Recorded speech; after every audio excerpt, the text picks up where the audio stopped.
Hello friends, good afternoon.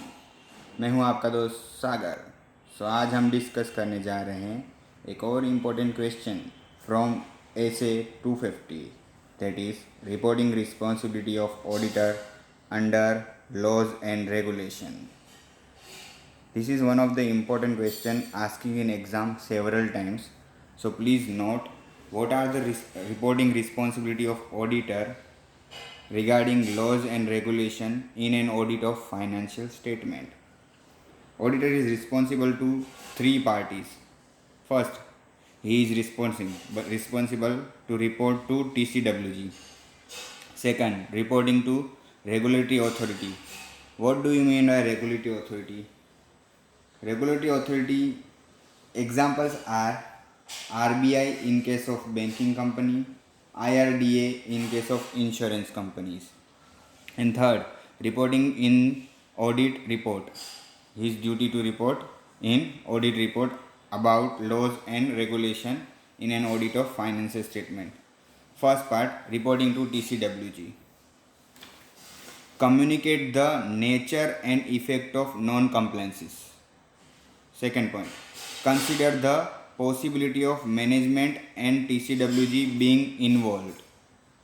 And if irregulation, that is laws and regulation, is not followed and it is intentional, then communicate to next higher level authority, if any. Example, audit committee, or we can say supervisory board. If no higher authority exists, that is in entity any higher authority is not exist, then auditor should take legal advice, then obtain legal advice. Another reporting responsibility is reporting to regulatory authority. As we know, regulatory authority are RBI or IRDA. So generally we all know the scope of auditor does not include reporting to people other than member or shareholder. However, if any specific requirement by any law or regulation to report to the auditor to such other person, or we can say regulatory authority, then auditor needs to consider such requirements as prescribed under applicable laws and regulation, because auditor is not expected to perform duties beyond his scope. And third, reporting in audit report. Whenever auditor present his audit report, he should consider the laws and regulation in audit of financial statement.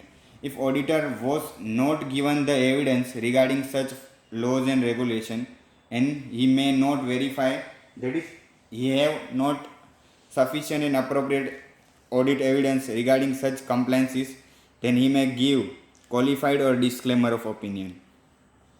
And if material amounts and other disclosure not accounted by management as per applicable laws or regulation, then auditor needs to report qualify or adverse opinion in his audit report as per SA 705.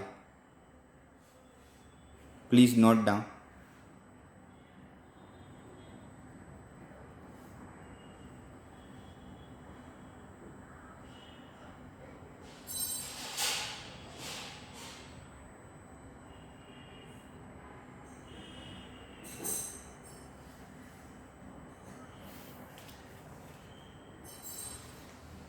Thank you friends. Bye. All the best.